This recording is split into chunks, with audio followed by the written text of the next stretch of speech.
شروع اللہ کا نام لے کر جو بڑا مہربان نہایت رحم والا ہے۔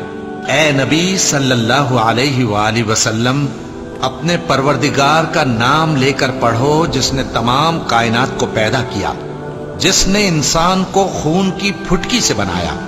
پڑھو اور تمہارا پروردگار بڑا کریم ہے، جس نے قلم کے ذریعے سے علم سکھایا اور انسان کو وہ باتیں سکھائیں جن کا اس کو علم نہ تھا، مگر انسان سرکش ہو جاتا ہے اس بنا پر کہ وہ اپنے آپ کو بے نیاز سمجھتا ہے۔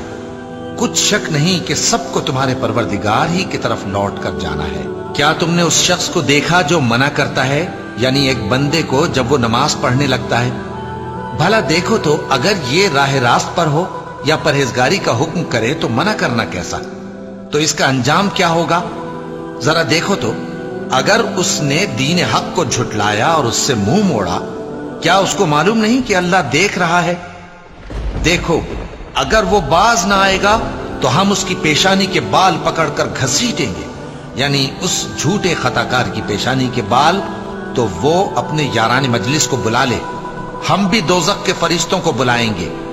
دیکھو اس کا کہا نہ ماننا اور سجدہ کرنا اور اللہ کا قرب حاصل کرتے رہنا۔